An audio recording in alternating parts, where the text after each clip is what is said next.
Hey friends, this is Marilyn from tarotclarity.com, and I want to thank so many of you who have reached out to me and assured me that you're just as upset as I am about what happened regarding my strike.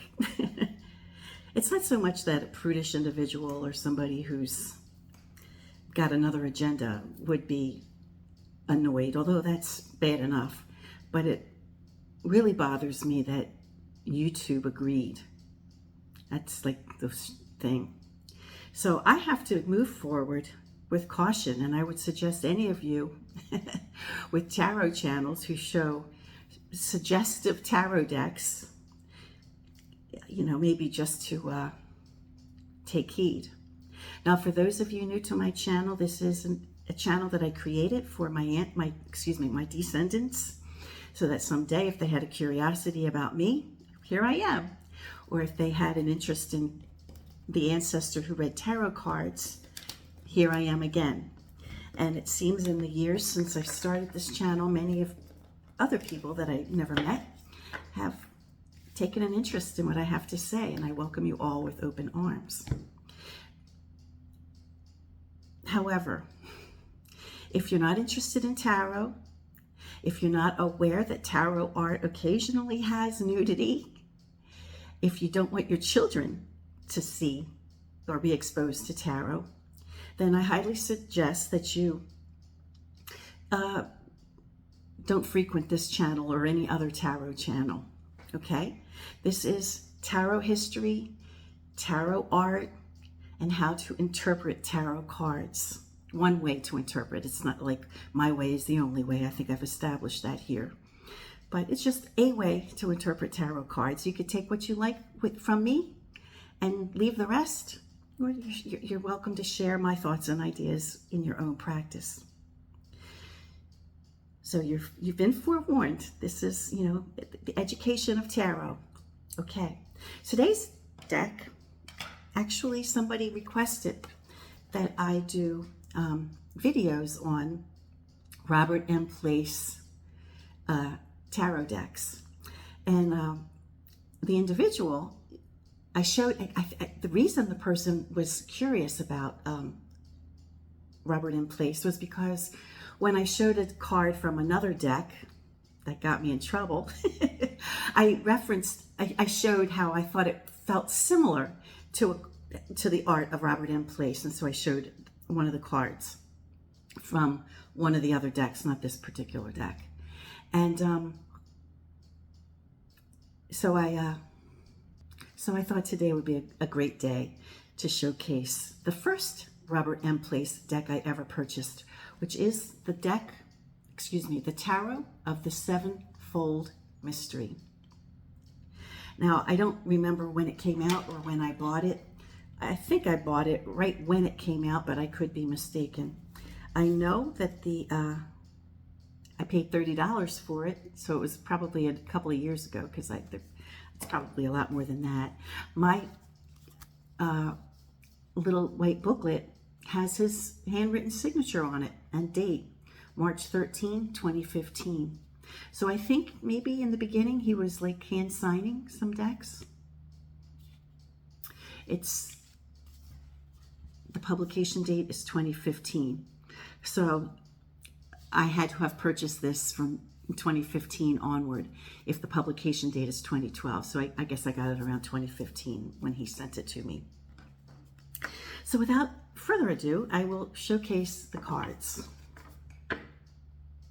One thing is that I have 3 of his decks, and I've never showcased them on this channel. I never showed one. I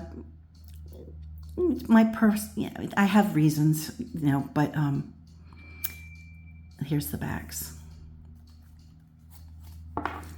But they are part of my collection, and I wouldn't part with them.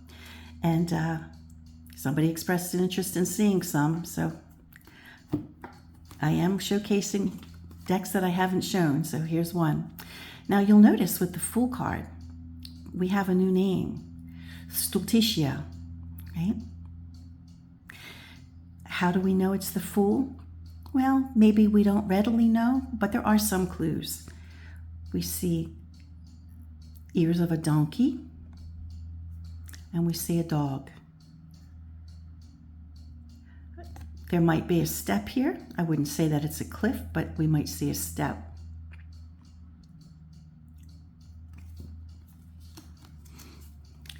The magician is renamed Hermes, and I think, can understand that this is a person who has magical powers. We see the lemniscate, which he apparently or seemingly has drawn with his magic star wand. He's within a magic circle. He's got a cup with a snake and some dye and coins. And in his other hand, he has an orb. There's a fire in the background, a pool of water, and a knife in its sheath on his belt. The female pope has been renamed Sybil. At first glance, one might think this is the moon, because we might mistake her for Diana with her hound in the moon, but Sybil has a scroll in a book.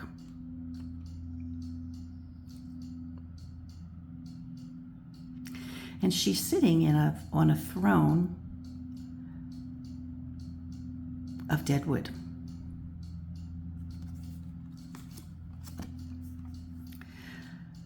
The Empress is named Regina. I think we could readily recognize her as the Empress.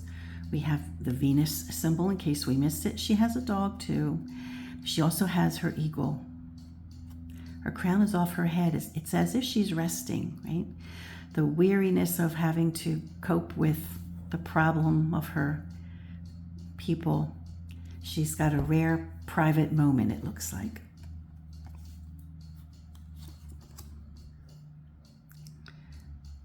The Emperor, he has his eagle. He's got a very fine red beard, his orb, and his symbol, his ankh. Also seated on a throne. And I love the floor. I don't think we saw that in the Empress. No, she has a different floor. But the Pope, or named here Hierophant, has a similar floor with his triple-tiered crucifix. He's not wearing a triple-tiered crown, but we get the gist that he's the Pope. So you may already be sensing that with these cards, we're not seeing much of a nod to the historic Italian decks, which is probably why I'm not digging it so much, maybe. I'm not arguing that the artwork is beautiful, but it has a different agenda. Here we have Cupid, rather than the lover card or the lovers. But we see, I think no one would mistake this for any other card. We see Cupid, we see a gentleman with two women who have been named Will and Appetite. He doesn't seem to have a name. The dog is Fidelity and the Cupid is named Love. So it kind of illustrates, in case you missed it, that a gentleman is perhaps torn between what his appetite wants, but what his head tells him is the better choice. And the dog is reminding him, you need to be faithful. Psyche, in place of the Chariot, we have a woman, Psyche. Underneath, we have Appetite and Will, again, to control, a reference to the characters in the previous card. And she is named Reason. So she's not named Psyche, she's named Reason. So controlling the two inner impulses.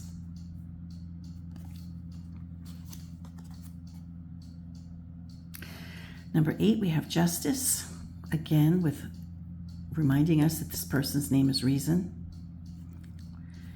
It's not readily identifiable as Justice, except for the fact that there are scales in a sword. The scales are skewed. He's got a scale up on his shield. Her scales are skewed, however. And we see a star. So at first glance, this might confuse someone into believing that it's the star card until you see number 8. And then you see Justice. But not all the cards are named what they are. So we have 9, and the only reason we might, again, think that this is a star card, but the only reason we might recognize it as the Hermit is because it's identified in the top right corner as 9. Now there is a cliff. Not that he's walking off the cliff. He seems to be aware that there's a cliff. If you see his gaze, it could be said that he's looking at the star, but it could also be said that he's looking beyond the star. So he's aware. And the burst of light of the star could be seen as the light of a traditional lantern. Before the traditional lantern, there was an hourglass.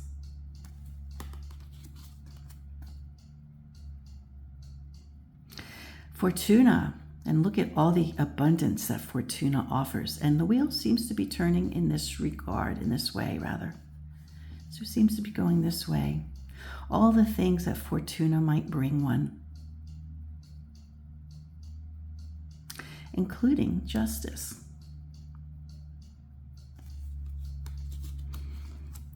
Here we have the Strength card.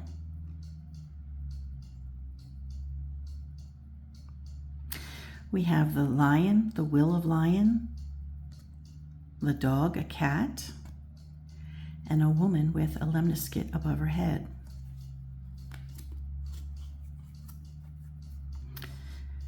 Here we have the Traitor, the traditional hanged man, given the name of what the hanging was about. The hanging was about being a traitor. So I like that nod to the meaning of the card. Now, one might again think that this is the Star card, but if you look at it carefully, you'll see that there's a very pale individual with a scythe. And she's either looking at or touching a tree that has now died in her presence. The last leaf has fallen. We have a bird, and she is named Death, Morta.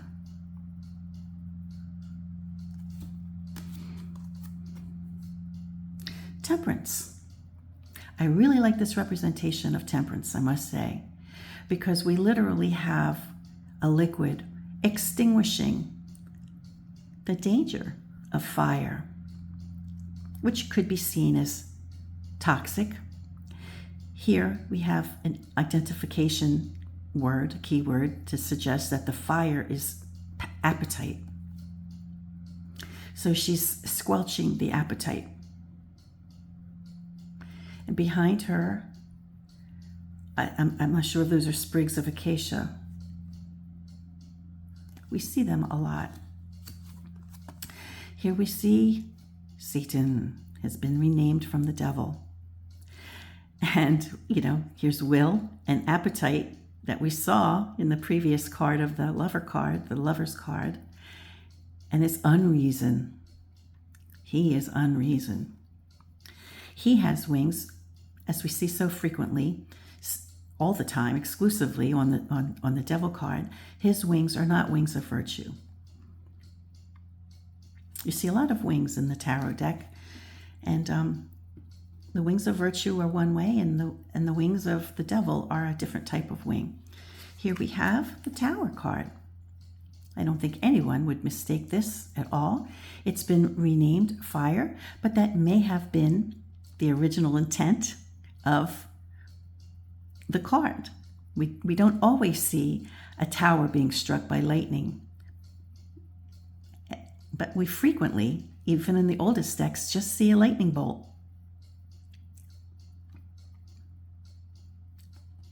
It's true that some cards just have a peaceful tower without any lightning bolts, but I think it's fair to believe that the lightning or the thunderclap, was probably the origin story of this card. And because there were so many towers in Italy, which is where the tarocchi game was invented, the towers were most commonly the things that were struck by lightning. Isn't that a beautiful card?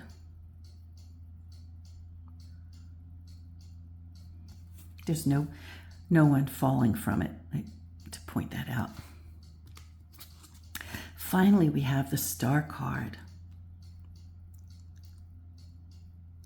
And a woman, she's, at first glance, it might seem like she's walking on tiptoes, but she's not, because you can see she's far above the landscape. And we have symbols for each of the stars.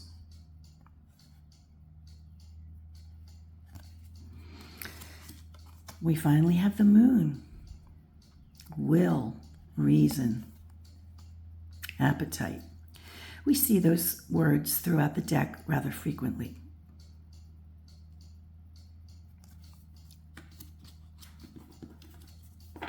Frequently in tarot decks, we have, some bare-chested men and women.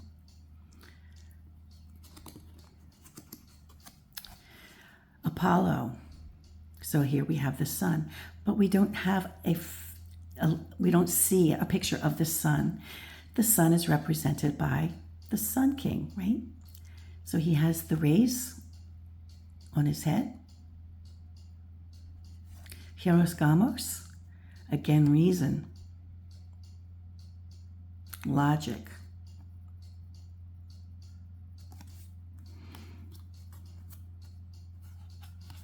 We have judgment, blowing his horn, and we're to understand that these are people being called to account for their lives. Frequently, with the World card, we see some nudity.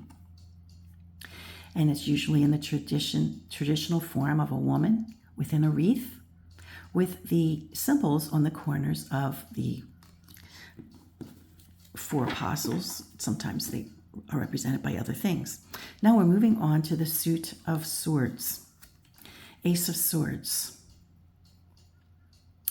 So the laurel wreath intertwined in the blade sort of suggests that this is an opportunity for achievement.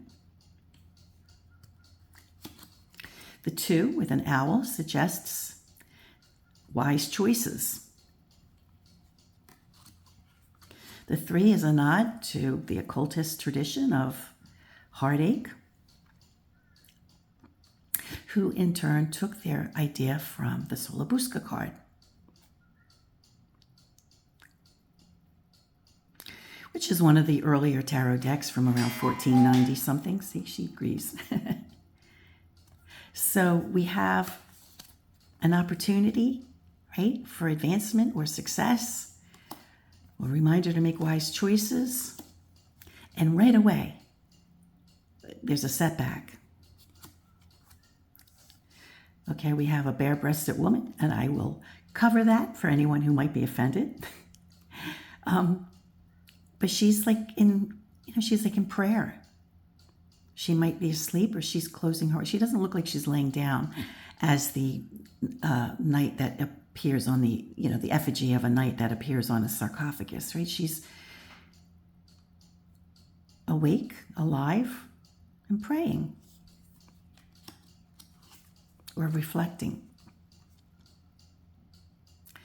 So here we have the number 5, a very human thing. We have to work, right? We have to, this gentleman is working in a hot,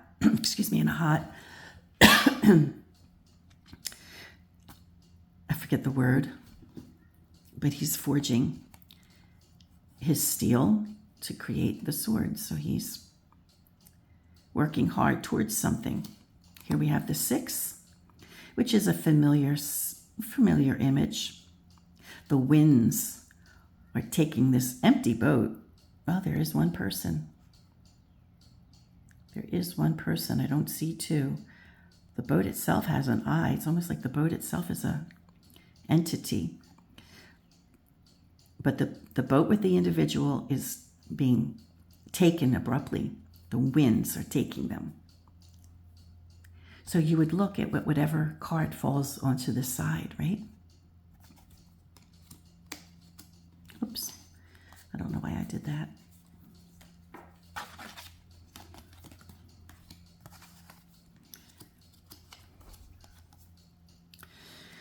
So here, you know, I think this might be 7, 1, 2, 3, 4, 5, 6, 7. Yeah, there are times when I can't readily make out how many items are on the card. And, you know, I guess if you do Rider-Waite-Smith, you know, it might remind you to think of them, Rider-Waite-Smith. But this is a deck that I want to read as a pip style, but, you know, because of the imagery on the cards, you know, kind of limiting. But it is a card in my collection, and I have decided to show cards in my collection, so this is one of them. So here we have a fox, right, who's clever. I mean, almost maybe like an Aesop's fable kind of thing going on here. Because we see a bird of peace, perhaps a dove.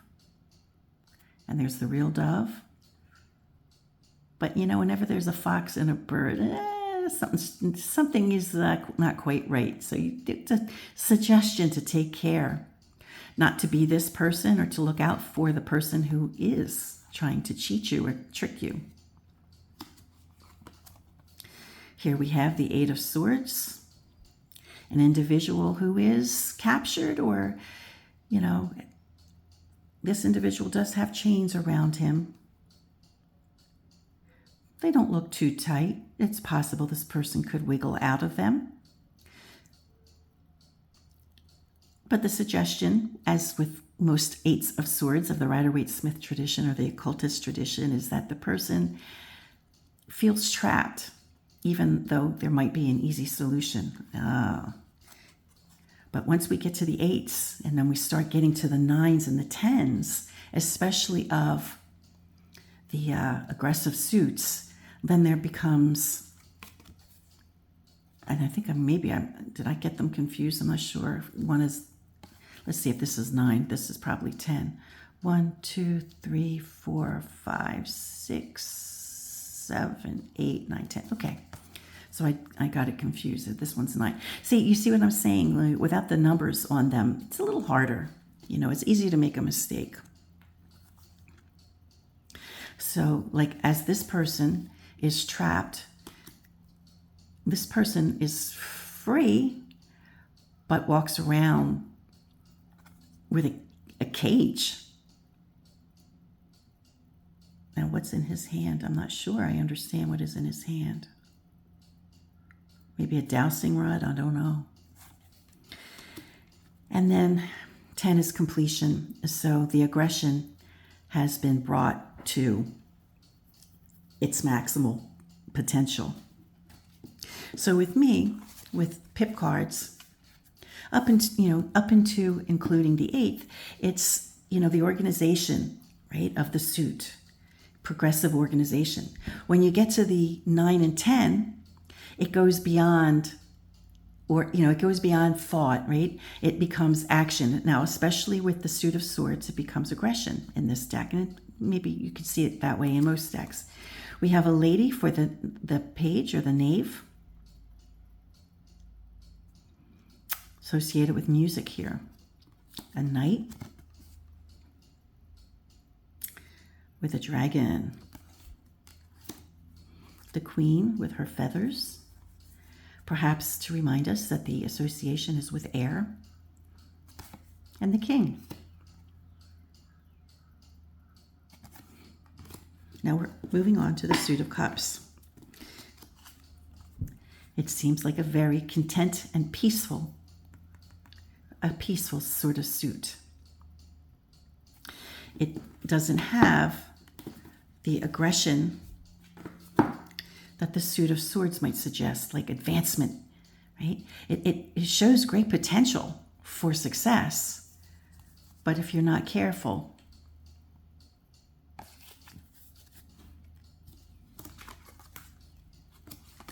The 2 could suggest, a bond of love, a commitment with another human being, or a commitment to a project, a creative project it could be. It all depends on the context of the question.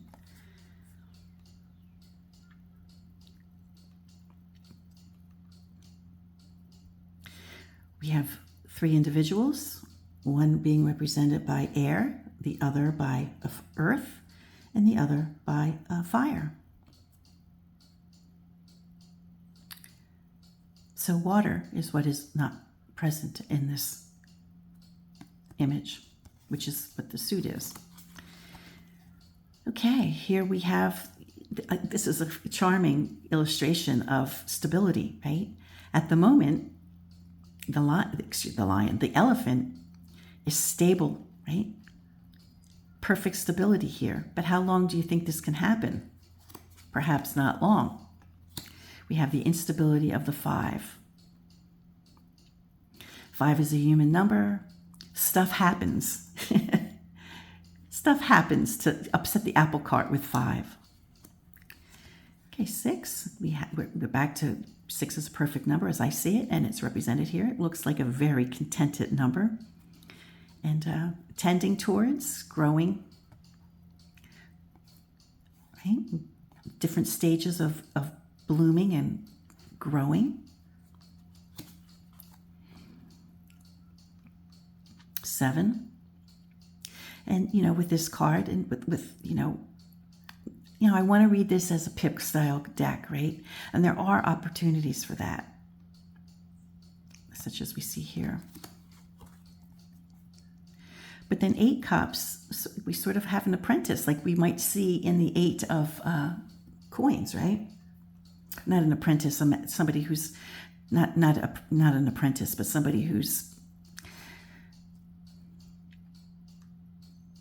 an adept at creation. So it could be a reminder. Number 8 is like getting a project, seeing a project through. Myself included, and some people might see the 9 of Cups as wish fulfillment. So they're all lined up, and we have, I should know what that animal is, but I can't recall. I can look it up in a second and tell you. Okay, in Robert Place's book, the number 9 Cups has a chamois, which in parentheses he identifies as a wild goat or antelope. So it could be seen as a couple things, a wild goat or antelope, chamois. But certainly he's confident, So when you get your wish, or you get your, when you have fulfillment, I think that's usually when you're pretty confident. And here is achievement. You're so achieved, your cup runneth over, literally. So we have the lady in place of the knave or a page. The knight collecting the rain in his chalice. The queen. And the king. Interesting that she has a question mark on her chalice. And from the king's comes a heart. So it seems to be a most peaceful suit. Okay, with the Ace of Batons, we have a bare-breasted woman to show opportunity. Could be a reference to the athletes, the Olympics. The word escaped me for a second. Passing the torch. Here we have 2 torches feeding off of one another.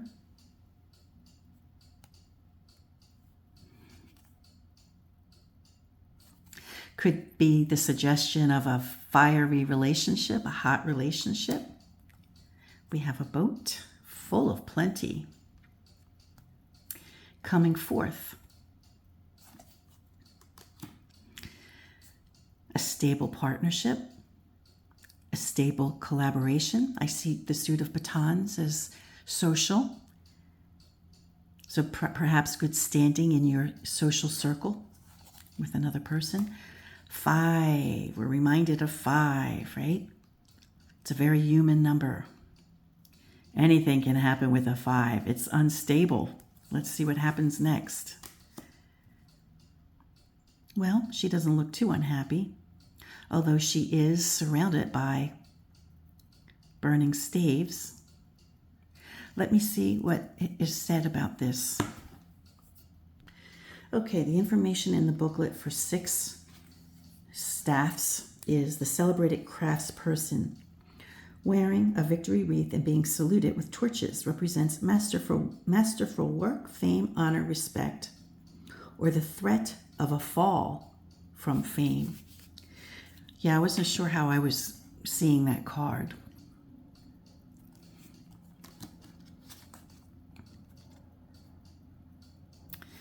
Now, the expression on this guy's face looks a bit forlorn, and the angle of this torch seems to be coming from this guy, who seems to be shoving it in his face.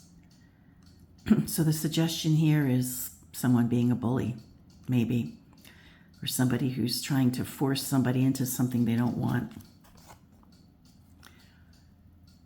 And she's got an axe, and she's trying to chop down, protect herself from whatever these flames represent. Wow, now is this crow really going to land on these hot flames?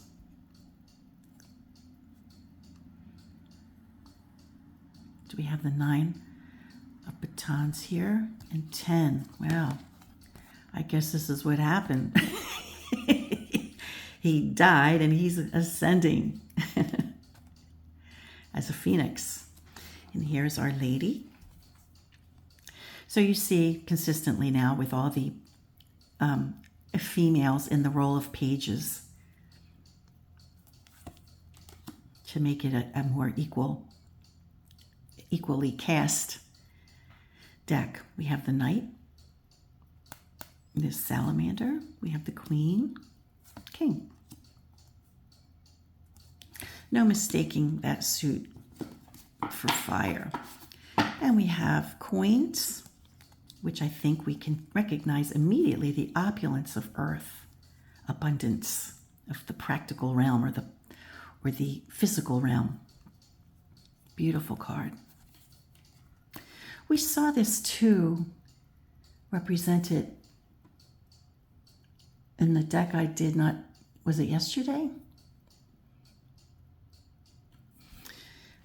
Or it might have been the deck that I got in trouble for. And by the way, if you, I give a lot of information when I don't just show cards. I speak about them, and I gave a lot of information in the deck that I got in trouble for, which I had to remove. Because if I got in trouble for the 8 of Swords, which is the card that I got in trouble for, according to YouTube, I'd have gotten in trouble for other images in that deck. So I had to remove all of them. But I gave a lot of really good information, and I feel really bad because that was a great learning. I shared a lot of information that I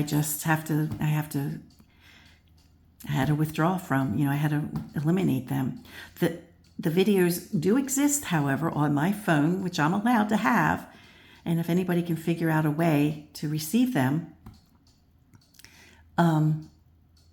I'd be happy to share the content. I just, if you would like that if you'd like, I think I did a reading I did at least one reading using the deck. And I also did a showcasing of the Triumph Order and also the Pips. The Pips is the one that got me in trouble, surprisingly. But I might have shown a deck yesterday. I don't know. Let me check and see if Dame's Fortune Wheel Tarot had the 2 like this, the 2 of coins in that way. No, it was not the Dame Wheels Fortune or the Dame Fortune's Wheel Tarot. I'm not sure which deck it was. I don't know. I can't remember. I have a hard time remembering. But I know we just saw this image in one of the recent decks that I showed. It may have been the one that I got canceled for. But this suggests, okay, here we seem like, ooh, an opportunity toward abundance and good things of the practical realm or the earthly realm or the best things that money can buy. But again, we are reminded of making choices or partnerships wisely. I'd think twice if I saw this in a spread. And then we have the traditional, the apprentice, the student, which is one of the things that money can buy, right? One of the things that some states, and regions, wherever you are in the world, some areas tend to throw money into education because with education comes critical thinking, right? But it costs money to do that in the form of taxes. So if you're not paying a lot of taxes, there might not be a whole lot of effort put into the education. Just think about that. Money spent on education is not money lost. And you don't have to spend money on education either. You can, but it gives you, a good foundation, a good education gives you the interest in learning. It gives you a love for learning. Okay, now here we have somebody who's burying something, maybe to come back to later in times of need, right? If you don't save, perhaps you won't have. But that's not always the case. Sometimes people are just down on their luck through no fault of their own. 5 is a human number. It's the number of instability and frailty. So human frailty is expressed in this card. Okay, here we have a nude individual. I'll cover that.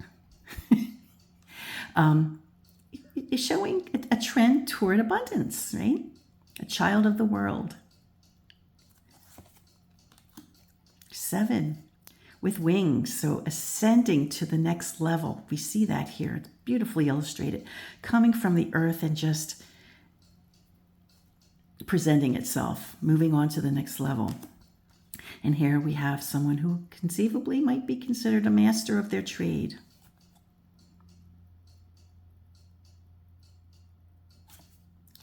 We have achieved, and we're in the 9, right? So we've moved on to the 9. We've achieved. So everything we aspired to up until the 8 of coins, we've achieved now. There's success. And this is overindulgence. I think this clearly shows overindulgence.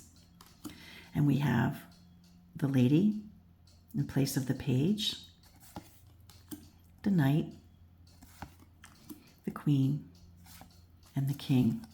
A most fortuitous suit, I think. So I hope you have enjoyed my showcasing of the tarot of the Sevenfold Mystery. I've never done one on my channel before. So if you like this one, I have 2 other decks created by Robert M. Place that I'd be happy to share. Until next time, friends, peace, stay well, and please be kind.